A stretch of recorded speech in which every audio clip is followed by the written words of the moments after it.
So as we always do, welcome to Spiritist Conversations, where we have an informal conversations with friends, unscripted, unplugged. Today we're here in the Spiritist Society of Chicago, celebrating the 10th anniversary, which is an incredible milestone. Very, very woohoo. It's like we have a live audience. Yeah. Never done this before. I know, that's new, that's awesome. Yeah. So it's like, now we know that at least like 10 people listen to this, Yeah. right? Because we always joke, at least I always joke that there's like 3 listeners out there. They're only people who listen to us. My mom and 2 more, kind of thing. But we're very excited to be here today to celebrate 10 years of the Spiritist Society of Chicago. And we figured it would be a wonderful opportunity to take questions from the crowd, but also to talk about what is a Spiritist Center, right?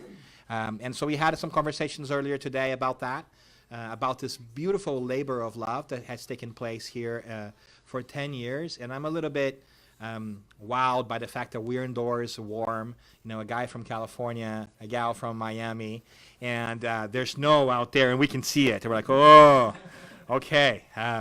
But I want to let you have a second here to also know who else you're listening to today. So I'm Dan. I live in California, and I'm really excited to be here.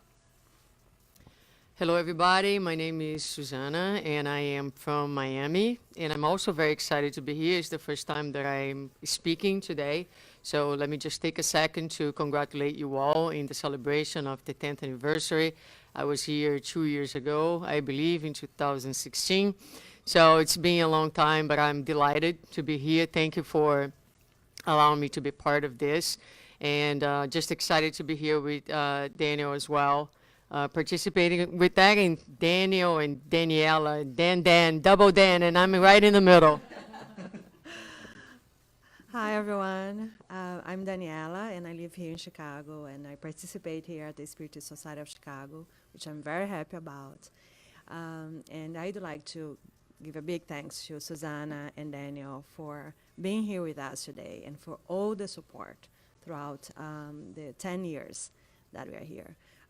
Daniel has been physically here more times than Suzana, but Suzana has been with us throughout this whole journey, really helping us, guiding, and providing fraternal assistance every time we need. Just call her. She's a wonderful provider of fraternal assistance. Doesn't have much time to talk, so I'm not going to put you on. Yeah, But call Suzana if you need. My number is? No. So, thank you for being here with us. So we're very happy to be together, and let's talk about the Spiritist Center, right? All right. So, What is a Spiritist Center? Right? It's a place that we come together in to do Spiritism, to grow individually.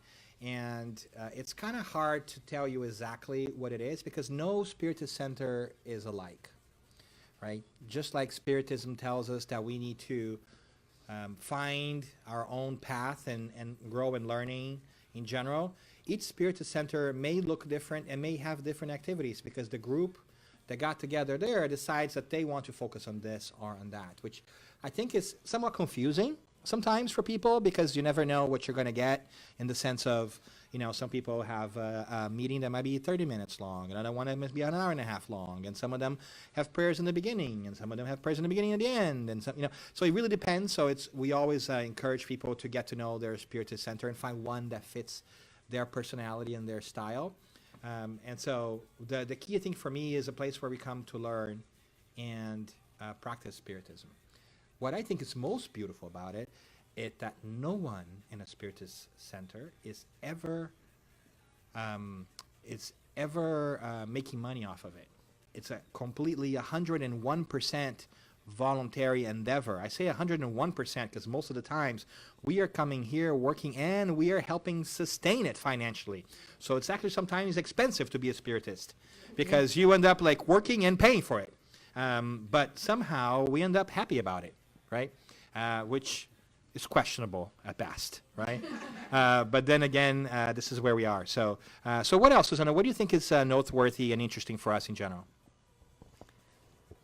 I agree with you. I think I'm a little poor being a spiritist I know, right? because you plan the events, right, to raise money, then you buy the merchandise, and then during the event you buy the merchandise that you bought to provide. Isn't that like something like that? Okay. But I think one aspect that's really important to remember, and sometimes as we enter the Spiritist Center and become a worker, and the Spiritist Center becomes part of our day-to-day, right, lives, is to remember that the Spiritist Center is a lot more than the physical realm that we see, that we touch, and that we deal with on a day-to-day. Um, Not too long ago, I was talking to a group of Americans who go to our center, and I mentioned to them that that space, the space of the Spiritual Center, is a divine space. And it was interesting because one of the participants, he was really struck by this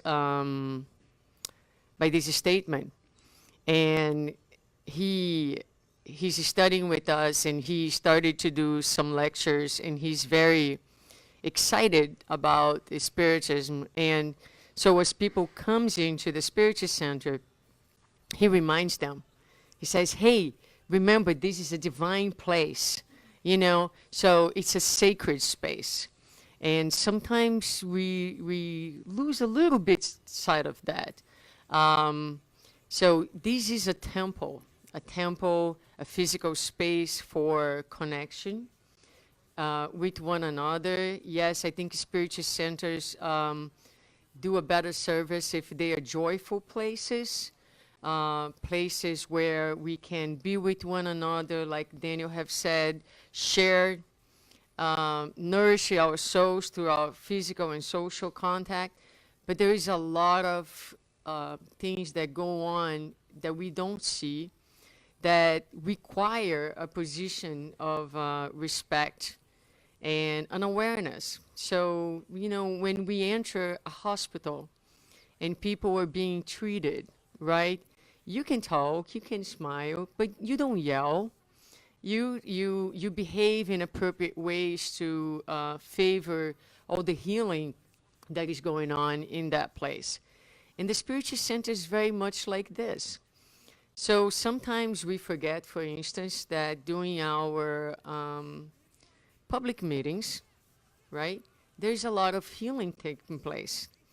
When we study the works of Andrew Lewis, we learn that during these meetings, these are very favorable moments where, because we come in here and we change our frequency, as we attune to what's being said, from a frequency of our daily lives and our daily concerns, we come here, we attune to a higher message that really puts us in a position. It's kind of a pre-op.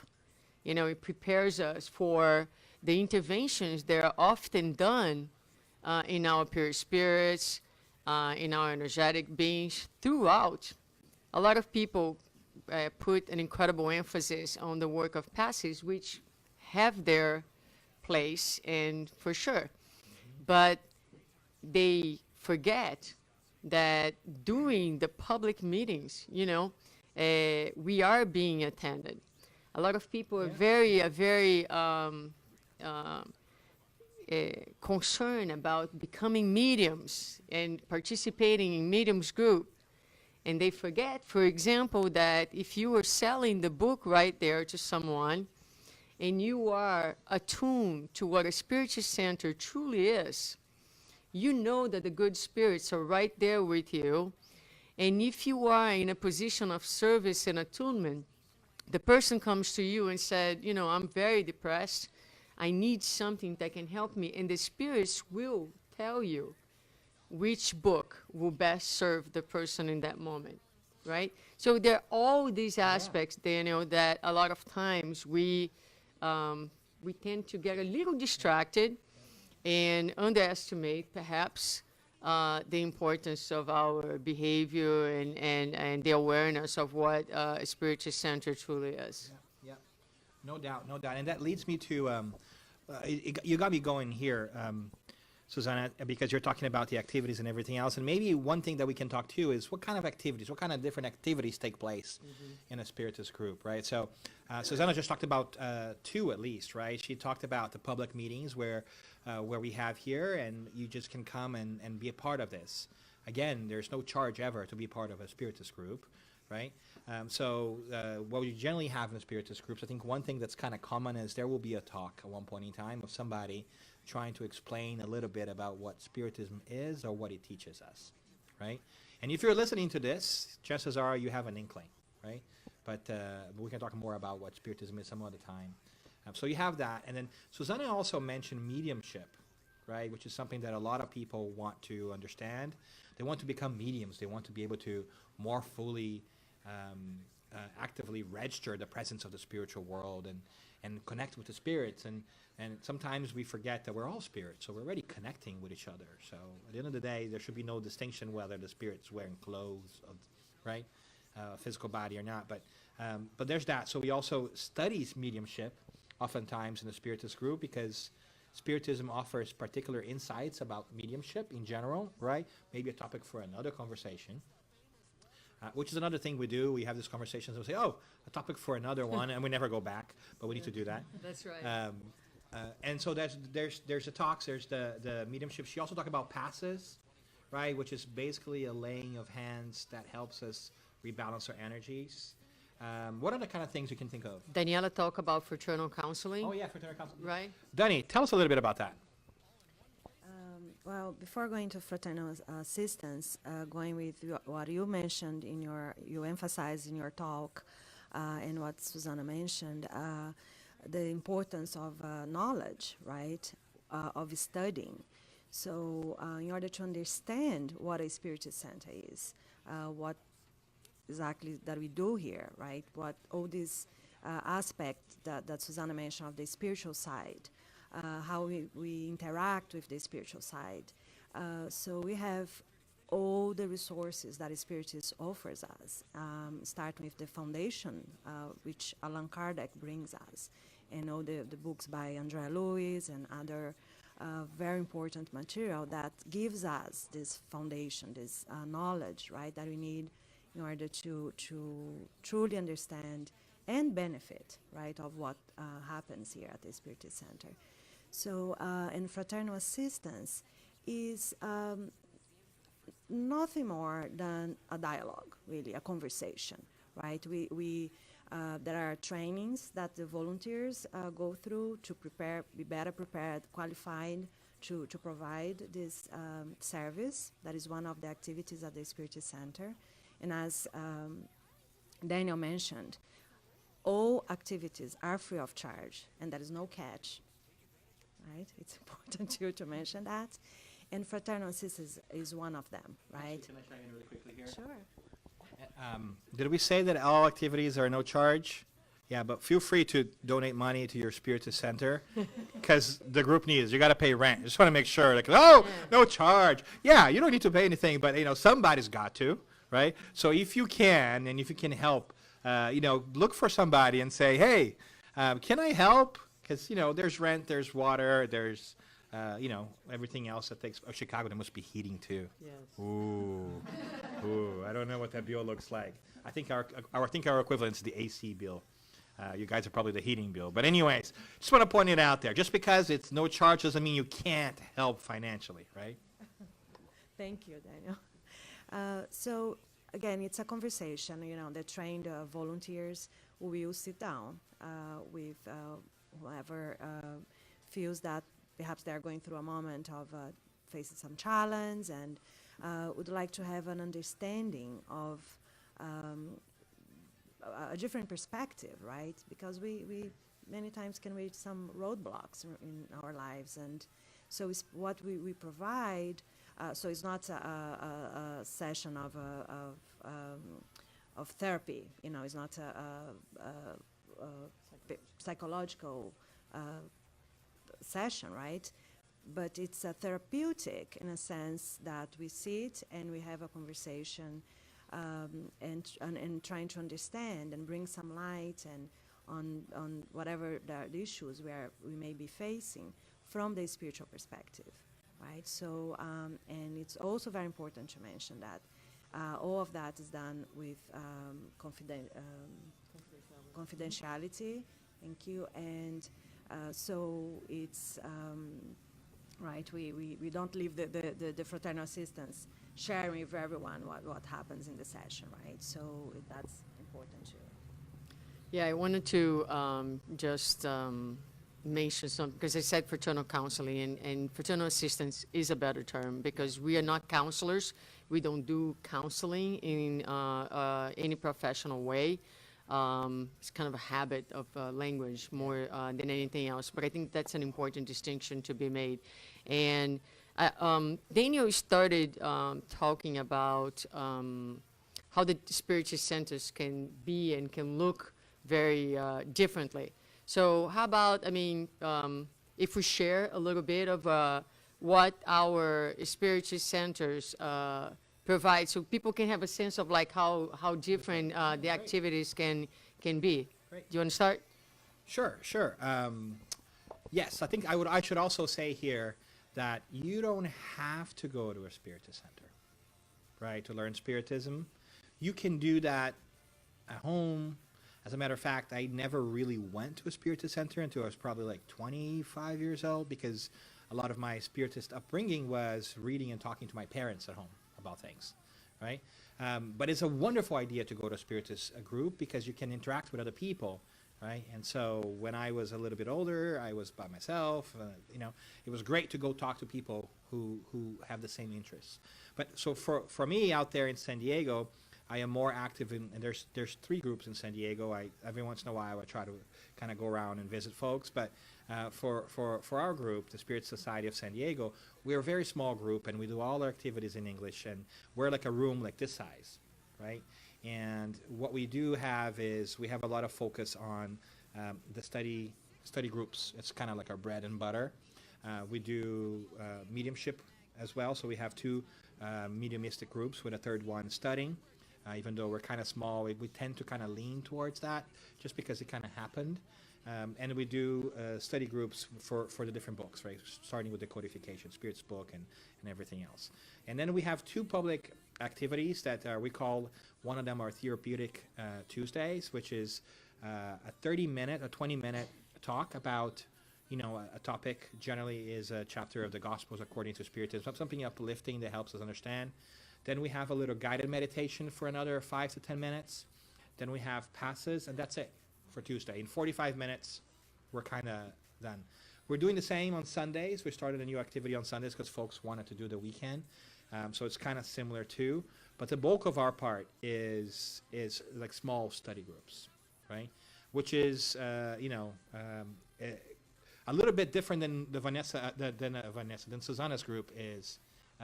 Because they have a lot more activities going on. I think she should tell you. Well, I'm also in Miami, and we have a huge community of Brazilians in Miami. So our group is a 12-year-old group right now. We hold 3 public meetings, 2 in Portuguese, because we had 1 public meeting in Portuguese, but we had about 120 people. And so we had to split in 2 different days to accommodate everybody. So now we have Mondays and Tuesdays, and Sundays we have our public meetings in English. We also hold right now about 8 different study groups. We have study groups before our public meetings on Mondays. We have 3 different groups studying 3 different books of the codification. Actually 2 groups, and Tuesday 3 groups. Wednesdays we have groups in English. So we have a group that studies the gospel right now, and then we have a group who is studying and developing mediumship. And this group does that study 2 times a month, and the other 2 times they are studying the works of Andrew Lewis. And then on Sundays we have another study group in English before our public meeting. So we have grown quite a bit. We also have once a month a welcoming meeting for new people who are at the center, so that the center is introduced to them, as well as Spiritism. So they come in, right? So they come in and we announce that meeting throughout our public meetings, and we say every second Tuesday, every second Sunday and Monday of the month, we have parallel to our public meetings a small group. So we have a person who sits with them and say, this is what we are, this is what we stand for, and these are the basic principles of Spiritism. Andrea and Marcelo from Miami, they have recorded a really nice video that it's available, What is Spiritism? So we play that. It's a short and very well done video. So that's another activity that we have. And the other important component is the charity work, right? So we have developed more recently. We're starting to visit places and things like that. But what we do, our group is not so characterized by that as other groups are. So instead of creating our own charity work, we support other groups in what they do. Great. So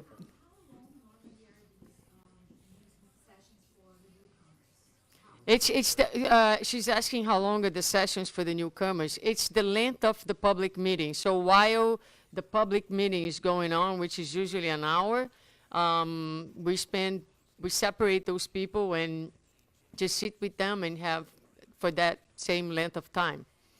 Mm-hmm.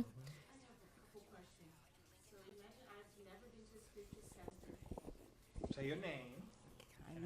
Right. My name is Monica, and I'm interested in knowing. Imagine I've never been, and I'm listening to this, and I'm afraid of spirits. So I'm afraid what I'm going to find. So I would like you to talk a little bit about if I come for the first time, what's going to happen?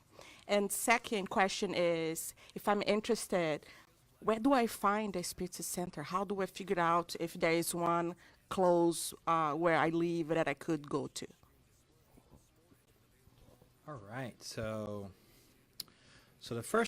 how do I find a group? I'm afraid of spirits too. Yeah. I was going to say, like, ooh. Let's take the easiest one. Like, how do I find a group? So you Google it, right? And we actually have a project that I'm working on to actually map groups, but that's for the future. But I think that's number one. I think that the other thing, what's going to happen? Like, honestly, nothing exceptional is going to happen, right?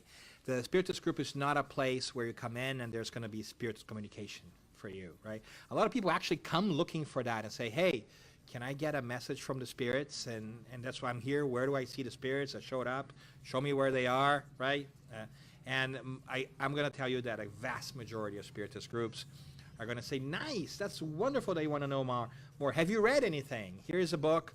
Do you want to sit down and listen to a little bit about how it happens, right? So they are not, Spiritist groups are not phenomena-based, right? They are not a place for you to witness the phenomena. They're a place for you to understand Spiritism, and that means understand who you are and kind of work on yourself. Of course, the phenomena also takes place there, but for you to witness the phenomena and understand how it works, you first need to get a grip of what it is, because it's a difficult thing to have a mediumship meeting. It requires a team effort. There's all different kinds of things that go into it that it's important for us to be acquainted with and understood. Also puts you a little bit on the spot, right? Like anytime that somebody comes and says, you're so funny, tell me a joke, right? Like it puts you in the spot. The same thing with a medium, right? It's a little bit of the monkey dance, right? Like now you will talk to the spirits and give me a message.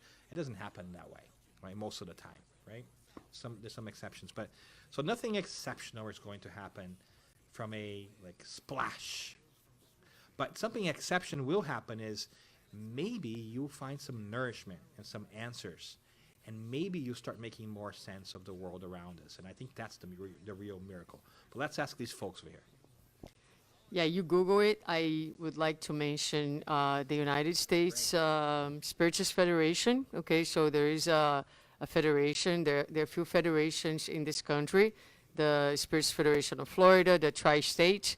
Now we have different groups that are coming together in associations in California, in Maryland. But the U.S. Spiritist Federation, Georgia as well, and But if you go to the website of the U.S. Spiritist Federation, all the affiliated centers to the federation are listed over there by state. So that's a place to find.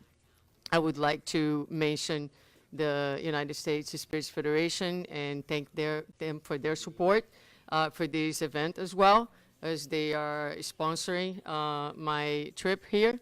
And so, but it's interesting, the question about the spirits, right? And I cannot tell you how many phone calls that I get from people who are, they either afraid or they are actually wanting to see the spirits and to get messages, and that's a big pull for people to come to the Spiritist Center. I remember doing fraternal counseling with one person, and she's asking me, but can I talk to the spirits? And I look at her very seriously and I said, you are talking to a spirit right now in front of you. Yeah. And and then I am a spirit. And then I said to her, and the spirits are also right here next to me. And believe it or not, I can hear them. And she looked at me and I wasn't really hearing them, but every time you were doing any service for the good of others, right, as well as for the bad of others, because mediumship is a neutral possibility. So the connection, it's within the laws of the universe, right? So we're connecting by frequency. So it can really go either way. But so what I told her is that the spirits are here. They are, we are working through what's called intuitive mediumship. And they're always working right next to us. And, but I just remember because, I never forget this because she made a face like, you are talking to a spirit. And I should say, when Suzana says they're always next to us, it's not us, it's everybody. Us, everybody over here. So you're also part of that, or that piece, right? Danny, you want to say something, or you want to toss some questions out there? Well, anything else that you guys might want to ask or add into the conversation? So I have children, and I'm wondering how can they be part of this process of coming to the center? Are they welcome, or it's only for adults? How does it work? Children cannot be part of this. We think that spirituality is not for children. They have no place in the world. Actually, we don't know why children are there. No, absolutely, children are great. Daniel, she's scaring the girl over there. She's looking at her mom like, is he serious? Can you please? Well, she's now awake. I've done my job. I've done my job. She's like, like, what? All of a sudden, right? You were like, oh, wait, hold on a second here. But then it doesn't apply to her because she's like grown up. Yeah. She's basically a mini adult, right? Absolutely, there is a place. I think that you need to talk to the different groups, and actually, they have a lot of activities for kids sometimes, and it varies from like just hanging out while the talk is happening to actually like little study groups and things too. But fundamentally, yes, because for us spiritists, we recognize that we are spirits, right? We are not the physical body. So children are just spirits who are in a smaller body, right? But they are full-blown spirits just like us. They're just getting the hang of things. And as they grow up and mature, they come into their full selves. So absolutely, we want to include children in our daily thinking about spirituality as a whole, because when Spiritism starts to get a hold of you, it transforms the way you look, and you look at everybody as a spirit. Everybody is a work in progress, right? So. Yeah, in fact, in Spiritism, there is an incredible emphasis on the education of our children and the youth, because we know that this is a phase where, before adolescence, their personality is not entirely in yet, and so it gives an incredible period where they can be influenced. And so it's a very, very important phase that we have to tap in as educators, as parents. So Daniel said that most of his Spiritist education was done at home. I had quite a bit of that, although I think I was pretty much born inside the Spiritist Center. So It's just almost, because my whole family, I mean, my experience has been in the Spiritist Center from the very beginning. And I was just speaking recently in Brazil, and I started my lecture by recognizing the presence of my mom, who was in the audience with me, and encouraging the public to educate, to not, because a lot of times we prioritize so much the intellectual education of our children. We are so incredibly concerned about the schools that they are going, and the 175 activities that they do before and after school. But yet it's difficult for us to find time and to prioritize the moral education and bring to the Spiritist Center, you know. And this is, I feel like, you know, my mom have left me everything that I needed. I don't really need anything else, you know what I mean? Because once I have the foundation, the faith, the understanding, the study, I have the inner structure to travel through my life with the resources. What makes the difference between people is not that some have an easier life than others. We all have challenges. What makes the difference is which resources do you have within yourself to deal with the challenges of life. So this is the best gift you can give to your children. And the Spiritist Center play a huge role on that. They should, anyway. Of course, like we've been talking here, we have different places, we have different physical possibilities. You know, at our center now, we have a work on Sunday, we have work on Tuesday for the youth, because it's 8 o'clock at night, so the youth goes during the weekdays. And Sundays, our meetings are at 11 a.m., so we try to get more of the children, the families, kind of replicating the church model. Sunday families go together, and that's what we are able to provide over there. It's fantastic. As you mentioned about your mom, just made me think about my own experience. I started attending a Spiritist Center. I was 11 years old, and I cannot say how grateful I am for my parents for allowing me, because my parents were actually practicing Catholics, but they were absolutely open-minded and supportive when I made the choice at 11 years old, you know, to go to start attending Spiritist Center and start attending the youth programs that they had there. So, of course, in Brazil, we have the many more Spiritist centers, right, almost in every city. And I had one literally on the block that I lived.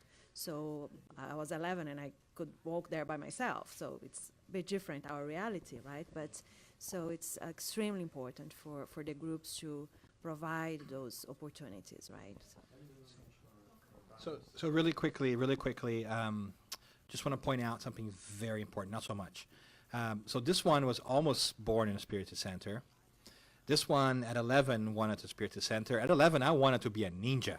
So clearly, we're at very different levels here. So I'm going to hang out with you guys. But all jokes aside, we are coming up on our time, and we want to be mindful of that, and because there's more things coming up. But this is what we do. We just stir up the conversation, and we hope that you will continue this conversation wherever you may be, and have conversations with your friends. Have conversations about what is your group like? What else should your group do? We're celebrating 10 years of the Spiritist Society of Chicago today. They didn't start this way. They have different things. They change through time. Talk to each other. There are many other groups here. We're also very happy that our folks from the Spiritist Society of Illinois are also here today, a sister organization, so we want to give them a shout out. Check the Spiritist Society of Chicago out. Check the Spiritist Society of Illinois out as well. You know, if you're out there in Iowa, you know, there's people here who might want to start a group there, so also chime in, let us know. But we want to just do a wrap around here and ask Daniela and Suzana, what is your favorite thing about Spiritist Center? What are the last thoughts that you might want to leave to those who may be listening? I may be very biased. I love everything about the Spiritist Center, but I especially love the connections, the people connection, right? The relationships that all the richness that comes with getting to know one another and supporting one another in our journey. So, but everything is great. What's not to love about the Spiritist Center, right? When you start studying Kardec and you fall in love, and Andrea Lewis and all the wonderful knowledge, and so I love everything, really. You were many, many years ahead of me, because I have a theory that if you want to do a PhD in people management and relationships and become really good at it, as if it's not enough to go to work every day and deal with that society and then go home, deal with that society, then you choose to come to the Spiritist Center, where there's a whole bunch of people that are somewhat dysfunctional, and try to make these relationships work. So I don't know if that is my favorite part, although I love everybody.